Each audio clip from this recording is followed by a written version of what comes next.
The President, in his own admission, has listened to the people and admitted there was a problem that the people were opposed to the bill in its entirety. It is also the beginning of acknowledging that there is a disconnect between the people and their government. I really want to thank the President for listening to the people as he should be. The President, myself, and elected leaders are servants of the people. Going forward, this should be the norm, listening to the people. I'm on record for the last 3 months of asking leaders to listen to the ground. And I'm happy that my boss, my president, has listened to the people of Kenya. As a truthful and honest man, I must acknowledge that we must engage Generation Z and other young people and all Kenyans, including the church, business community, on critical issues facing them. It seems that either we have not listened enough or we have not communicated our intentions effectively, yet many have voiced their concerns. I would like to take this opportunity to ask our leaders to stop the culture of castigating the people with different views and opinions. It is time for leaders to tone down and stop the habit of talking down to the people. And this brings me to the critical issue why I've got this press conference. As Deputy President of the Republic of Kenya, I and President William Ruto were on the ballot and were given a mandate by the people of Kenya directly. I am an elected Deputy President, I'm not appointed. I therefore have a responsibility to the people of Kenya, and that responsibility is informed by my belief that honesty and truth are critical components of leadership. We have lost lives, property destroyed, anarchy, fear, uncertainty. How did we get here? How did we get here? We were just elected the other day as a very popular government. Where did the rain begin to beat us? Where did we stop listening to the people? President William Ruto and I were the darling of the Kenyan people by listening to them, by engaging them.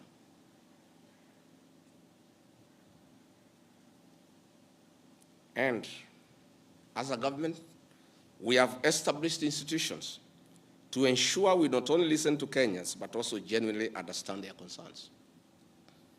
We invest significant resources in these institutions, particularly the National Intelligence Service, for this purpose. It is clear there has been a failure in the intelligence and advice we are receiving, particularly concerning crucial government policies.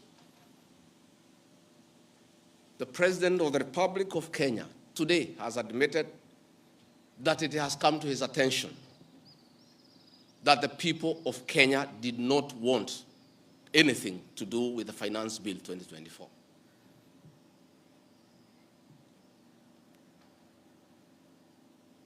The President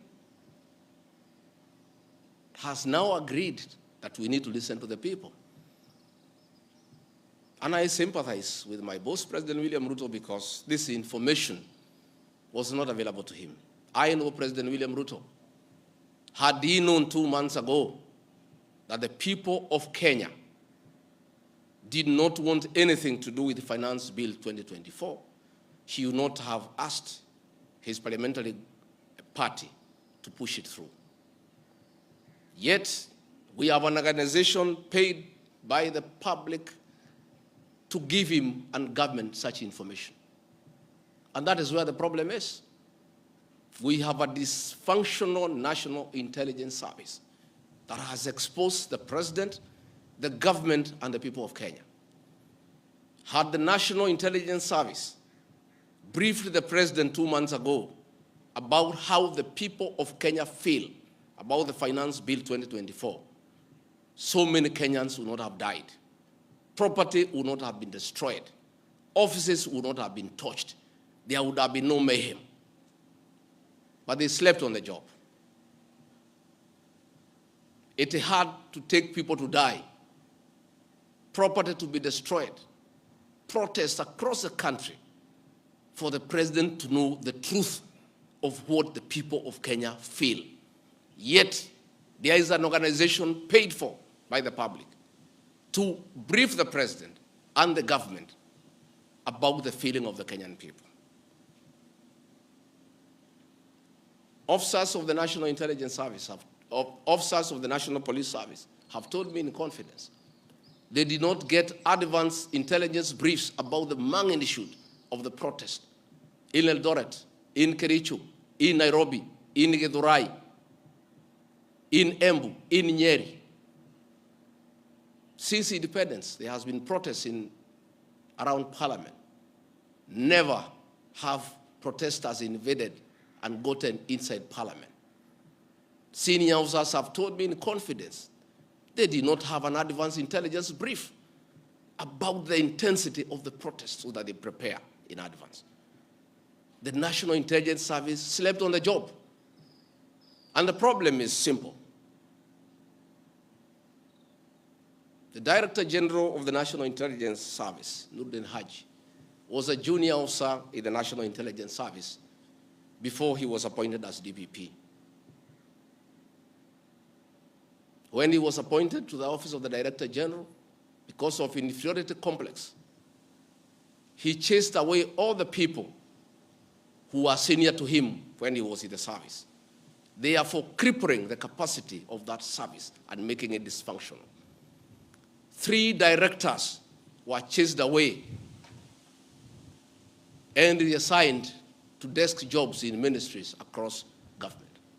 13 assistant directors, men and women with proven track record of intelligence collection and analysis, were removed from the National Intelligence Service, leaving a shell under a clueless Director General who has no capacity to run the organization.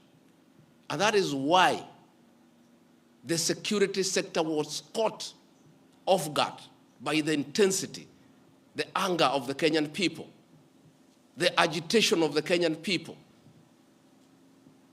the resilience of the Kenyan people. Had NOORDIN Haji done his job, we will not be where we are today. He has no capacity. He is out of the country most of the time on business trips. The country is on its own. My boss, President William Ruto, is exposed that he has to back down and admit that he has hurt the people of Kenya. Yet this matter has been in public domain for the last 2 months. I want to say that NOORDIN Haji must take responsibility for the deaths that occurred. He must take responsibility for the mayhem. He must take responsibility for failing President William Ruto. He must take responsibility for failing the government of the Republic of Kenya. He must take responsibility for failing the Kenyan nation by not doing his job and advising correctly. And he must do the honorable thing, not just take responsibility, but resign from that office and allow the president to pick a competent Director General. I want to request President William Ruto to consider, as a matter of urgency, to recall the 3 directors who are removed from the service and the 13 assistant directors to come and help reconstruct the service and get sanity back to the National Intelligence Service to serve the president, the government, and the people of Kenya. President William Ruto deserves better. He deserves a Director General who knows what he's doing. He deserves a National Intelligence Service that is effective and that can analyze situations and keep him and the government informed on what is going on. It is embarrassing to me as Deputy President that it has taken protests, deaths, mayhem, destruction for the president to know the truth. Yet there is an organization charged with that responsibility.